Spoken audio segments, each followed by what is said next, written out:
Друзья, приветствую вас! Вечерний обзор. Давайте посмотрим, какие текущие события на рынке происходят, какие движения произошли, к чему они ведут, ну и какие ожидания сегодня на вечерней сессии. Так, ну вот, сегодня саммит лидеров ЕС, опять там целая мыльная опера. Берем, не берем Россию, вводим, не вводим санкции и так далее и тому подобное. Но здесь у Европы, конечно, очень непростое положение, в отличие от Соединенных Штатов, потому что если Соединенные Штаты отделены от такого прекрасного соседа, как Россия, океанами, то Европа находится рядышком и будет вынуждена так или иначе договариваться, взаимодействовать, ну и какие-то отношения выстраивать. Так, ну и в целом сегодня день достаточно спокойно проходит, ничего такого не происходит, не считая выяснения отношений, которые уже вошли в норму. Так, ну в Соединенных Штатах только страсти бурлят. То, что касается избирательных прав, там подают в суд на штат Джорджия. Но на самом деле это к фондовому рынку имеет очень слабенькое отношение с моей точки зрения. Так, ну вот инвесторы ударились в покупку доходной недвижимости для того, чтобы стричь бабло на аренде. Так, друзья, ну вот на что хотел обратить сразу внимание. Давайте перейдем к графикам. Новостей особо нету, кроме обижух на Евросаммите. Китай. Недельный таймфрейм здесь просто отлично. То есть здесь начинался очень бурный рост. Этот бурный рост попытались сломать. И сейчас что мы с вами видим? По Китаю развивается карабканье наверх к новым вершинам. Так, далее. Baltic Dry. Baltic Dry никак не успокаивается, все выше и выше. Вот он здесь нарисовал двойную вершину, по-хорошему любой актив должен был бы скорректироваться. Но с учетом того, что перевозки пока морские не затухают, я думаю, будут тащить его выше и выше и разгонять инфляцию за счет еще и морского фрахта. Так, друзья, далее давайте криптовалюту посмотрим. Эфириум, доллар США. Здесь у нас никак рост не возобновляется, все время его рубят, режут. Но по сути вот этот уровень, который 1720, в районе 1720 он проходит.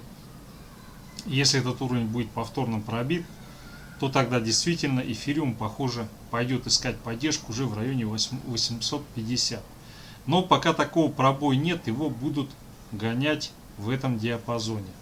Так, ну и вот по часовику здесь попытка отбоя и отскока, и цель этого отбоя и отскока движения вот сюда вот на 2100. Если анализировать вот это движение, которое сейчас происходит, то предыдущие разы, как только было достижение вот этого уровня 1718, здесь его просто сметали, выкупали, и он из-за этого отскакивал. Так, друзья, далее индекс доллара, часовой таймфрейм, ставлю сразу, смотрите, безобразничает он. Никак 91,5 не пробивает, подходит, отбивается и сразу отскакивает, как мячик. Ну вот сейчас немножко еще осталось, там часа 3-4 поторговать. Здесь, если он закрепится вот в этой нише, то достаточно высока вероятность того, что в понедельник, вторник мы увидим отсюда продолжение движения на пробой уровня 91-93 и попытку сходить отсюда в район 92,3 и возможно даже 92,4. Вот эти потестировать значения. Так, друзья, ну и соответственно индекс доллара будет сейчас пытаться закрепиться в этом диапазоне, чтобы в понедельник продолжить рост. Было бы очень хорошо, если бы у него здесь закрепиться не получилось, потому что тогда он пойдет опять на 91,5 и следующий заход для него может стать уже роковым. Так, друзья, далее VIX. Ну, VIX вообще приятно удивляет, потому что вообще он не растет. То есть это просто парадоксально. Там такие страсти мордасти кипят. Хотят пересмотреть вообще регулирование ставки. Непонятно, что с инфляцией, рынком труда. А он завершает неделю в районе устойчивых таких вот минимумов 15-15,5. Ну, вот это позитивная динамика, потому что если VIX не будет отскакивать, тогда, ну, я не знаю, что на следующей неделе по направлению уже 4700 разовьется движение по S&P. Так, друзья, далее золото. Ну смотрите, по золоту мы зажаты в боковике. Да, сегодня мы на 1794 так и не дошли. Но здесь по золоту боковик. Рост индекса доллара привел к тому, что не дали золоту потестить 1794 и сразу его чикнули и вернулось оно вот в эту консолидацию. Но по поводу золота не стоит огорчаться, потому что чем дольше оно находится в этой проторговочке, тем больше вероятность того, что на следующей неделе мы увидим отсюда отскок и движение. Вот у нас по золоту есть волшебная цель движения, это 1862. Так, друзья, сейчас 19:36 по Москве. И если переходить на 15-минутный таймфрейм, то здесь у нас по золоту намечается разворот. В любом случае, даже если вот этот разворот, который сейчас здесь формируется, он не сработает, я думаю, наиболее вероятный сценарий по золоту, либо, если не сработает разворот, это закрытие в районе сегодня 1773. Если же разворот сработает, то мы закроемся в районе 1782, возможно, даже вот куда-то сюда вот сходим к этому значению.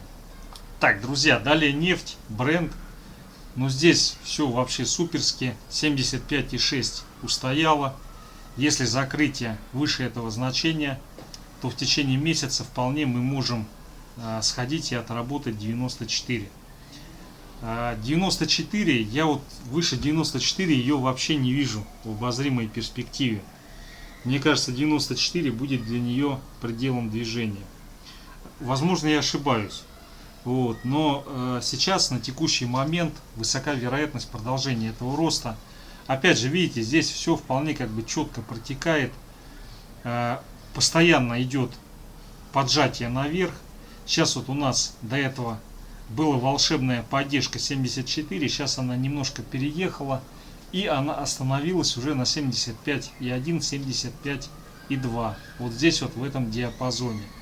Как вы видите, не дают уходить ниже, сразу ее выкупают, отливают, играется по-всякому, безобразничают и гонят наверх. Закрытие 75,6 выше. Поэтому теперь, я думаю, достаточно высока вероятность продолжения этого движения. Следующая цель это 94, но выше 100, я думаю, не поведут. И потом, друзья, обращаю внимание, что здесь нету никакой магии, никакого предсказания. Здесь есть направление движения, как выстрел из лука. Сначала послюнявил палец, посмотрел, куда дует ветер, дальше натянул тетиву и выстрелил. Но ветер может меняться. Конечно, как бы палец послюнявил, вполне можешь успешно поставить корректировку на ветер, но в течение полета стрелы могут возникать новые ветра. Никуда от этого не деться, на то он и фондовый рынок, потому что иначе это были бы депозиты в Сбербанке. Так, друзья, далее евро-доллар. Но смотрите, здесь картина очень интересная, потому что идет борьба добра со злом.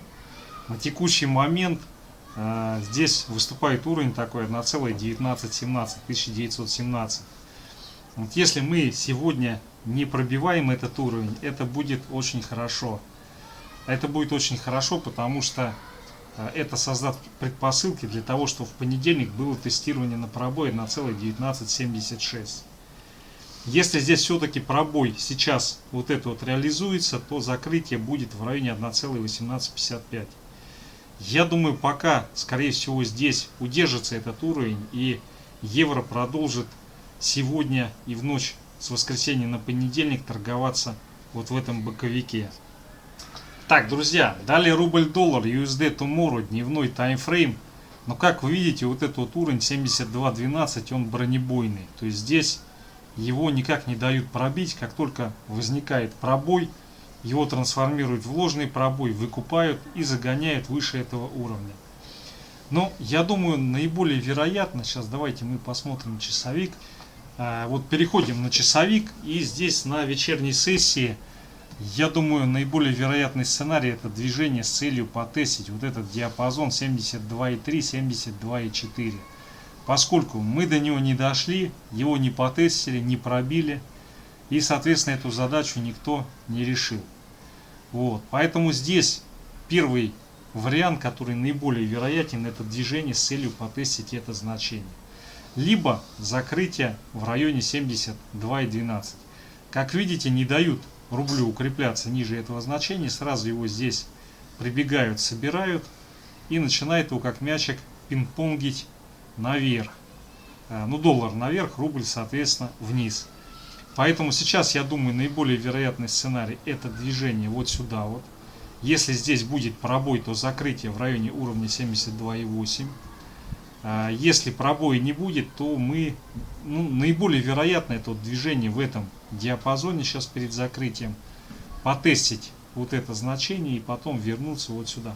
Возможно движение вниз и пробой 72, но я думаю, такой сценарий сейчас маловероятен. Так, друзья, далее фьючерс на индекс РТС. Здесь положительное вот это движение идет. Все условия есть для того, чтобы был вот этот максимум локальный переписан, но это будет уже на следующей неделе. Нефть поддерживает, S&P поддерживает, значит, все карты для того, чтобы вот это движение, оно в ближайшее время продолжилось. То, что касается сегодняшнего дня, ну, здесь у нас, скорее всего, закрытие будет мягкое вот в этом боковике 164 тысячи, 164 500. Как бы здесь энергии для роста уже нету. Ну, если будет пробой 164, могут отлить, пофикситься в конце недели и сходить в район 163 300. Но такой сценарий мне сейчас видится маловероятным, потому что здесь как-то оно все очень-очень замерло. Так, друзья, далее вопрос был по Яндексу. Яндекс начали подразгонять. Цель движения здесь находится на 5500. Закрытие вот этой недели выше уровня 5050 открывает возможность на следующей неделе сходить и на 5500. Ну и часовик, если с недельки переходить на часовик, дневка там она не очень показательна. Соответственно, здесь весьма вероятно закрытие будет в диапазоне 5050-5100. Вот. Здесь должен быть тест либо сегодня, либо в понедельник вот этого значения 5130. И в случае пробоя уходим на 5500. Сейчас энергия есть, предпосылки есть, и поэтому весьма вероятно его будут гнать наверх.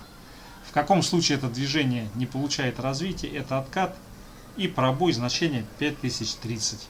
Так, друзья, далее Mail.ru, по ней вопрос, меня там письмами засыпали, что делать, распродать или оставить. Ну, не знаю я, что делать, тут решение каждый сам принимает. Не могу сказать, потому что как бы чужую голову не пришьешь и свою не отдашь. На текущий момент, если опираться здесь на дневку, потому что дневка здесь, она с моей точки зрения более продуктивна. Тут идет импульс движения целью 1700. Это, скорее всего, будет на следующей неделе. Отмена вот этого волшебного движения, это коррекционный откат и пробой 1550. Я думаю, сейчас такой сценарий менее вероятен. Здесь уже все, кто надо, закупились и будут тянуть ее сначала сюда, а там посмотрим. В идеале бы на 2 ее свозить, но пока такого запала я не наблюдаю. Так, друзья, далее такая вот волшебная штуковина, институт стволовых клеток человека. Ну, вы сами прекрасно знаете, сейчас это в тренде, сейчас это модно. Все, что связано с медициной и потенциально с лечением различных заболеваний, тем более как-то, если можно потеснить ковид. Исходя из месячного таймфрейма, здесь сейчас сформировался импульс на переписывание вот этого максимума, который был сделан в апреле 2020 года. Но сами видите, бумага, не сказать, что шибко ликвидная, толкает ее кто ни попадя, и здесь стоп может элементарно не сработать. Ну и да, здесь если на недельку переходить, здесь такая же тенденция, как на месячном, это попытка разгона ухода на 46.24, вот сюда вот. Так, друзья, далее Новатэк, несправедливо забытый, как мне пишут. Ну не знаю, справедливо, несправедливо, там по мультипликаторам его уже раскатали на всю котлету. Вот, да, там по газу в Европе создали все условия для дефицита по газу, никуда от этого не деться. Потому что с американским сланцем, которым грозились затопить весь мир сжиженным газом? Где он сейчас? Что происходит с теми вышками, которые их добывали? Я думаю, они либо еще не все проснулись, либо они в коме находятся. Так, ну у нас недельный график по Новатэку указывает на то, что здесь уже как бы раздумье прошло, его сейчас будут пытаться немножко спустить в район 1400. Но дневка здесь свидетельствует о другом, о том, что никакого спуска не будет. И здесь у нас пошел импульс, причем как бы очень нормально, он не дошел до той точки пробития, которой вызвало бы распродажу. Здесь сейчас сформировался действительно драйвер, который на следующей неделе будет его толкать на переписывание вот этого хая 1621. Вот видите, как коварно. Недельный график говорит все, а дневной график говорит нет, надо еще один задерг сделать. Так, ну и 4-часовик у нас весьма бойкий. По 4-часовику, если ориентироваться, то мы в понедельник или утро вторника уходим тестировать 1600. Так, друзья, далее по пику был вопрос. Но смотрите, на самом деле здесь, конечно, с недвижкой ситуация, она крайне непонятная. Потому что, с одной стороны, она уже должна падать, потому что ставку начали поднимать. И как ни крути, это рубит ипотеку. Но с другой стороны, здесь пытаются его все равно тянуть наверх. Вопрос только, действительно кто-то верит, что он все равно будет расти, невзирая ни на что. Или здесь просто шортистов на стальной крюк подсадили, и они, соответственно, не знают, что делать. Но опять же, вопрос только, что значит шортисты в данном случае, потому что бумага не очень ликвидная. Но, может быть, кто-то через какие-то инструменты его шортит. Хотя, я думаю, здесь все-таки наиболее преобладающий фактор, что просто кто-то верит в то, что он будет продолжать расти. Но смотрите, здесь то, что касается строительных компаний, здесь ситуация, конечно, она не столь однозначна. Потому что есть определенные нормы строительства жилья. Я об этом, кстати, рассказывал. Во всем мире, в развитых странах строится 1 квадратный метр жилья в год на гражданина. В Советском Союзе и в Российской Федерации этот уровень никогда не превышал 0,5 квадратных метра. Может быть, в каких-то регионах превышал, но в целом нет. Соответственно, здесь просто это указание на то, что формируется фундаментальный дефицит жилой недвижимости. И на фоне этого дефицита идет рост цен и на жилье. И сейчас вот пытаются задирать вот эти все компании, которые застройщики и так далее. Почему это происходит? Здесь корень зла, он, как и во многих других вопросах, в России один и тот же. Это монополизация. Потому что монополизируют, мешают работать конкуренции и мешают, соответственно, производить качественно и дешево. Вот мы с вами наблюдали, что было с сотовой связью в России, как она образовалась, пока вот все эти законы не начали издавать. Благодаря тому, что туда никто не лез, создали высококонкурентный рынок, по крайней мере, пока он есть, я не знаю, что будет дальше. Сотовая связь в России одна из самых лучших, я даже, наверное, не побоюсь сказать, самая лучшая. И интернет мобильный, и сотовые данные, и, соответственно, аналоговая передача. Это связано именно с тем, что какое-то время была конкуренция. Там, где конкуренция, там всегда за счет борьбы побеждает тот, кто предлагает лучшее решение. А тот, кто победил, он всегда испытывает страшное леденящее дыхание сзади. Потому что он знает, если он остановится, то будет все. Вот. И поэтому, как только конкуренцию убирают, сразу вся экономика начинает задыхаться и чахнуть. И не только экономика, вообще все. То есть вот в этом плане англосаксонская культура, она построена на том, что человека с рождения, с колыбели, его учат конкурировать и бороться за место под солнцем. И с моей точки зрения, именно это лежит в основе успеха американской идеи, там, американская мечта, там, как это еще называют, да фиг его знает. Тут как бы ключевое другое, то, что человеку прививается позитивизм, прививается то, что он должен верить в свои силы и бороться за то, чтобы стать лидером и стать самым лучшим. Если людям с рождения прививается не высовываться, то и результат будет не высовываться. Итак, друзья, по пику здесь, несмотря на весь ужас и нагнетание в части сокращения ипотечного кредитования, здесь все равно пытаются его вытащить наверх. Вопрос только в том, как это движение получит развитие. Но вот с моей субъективной точки зрения, здесь бы вот его стукнуть от 1135 и дальше его сначала отправить тестировать 1065, а потом его на 1000 бы спустить.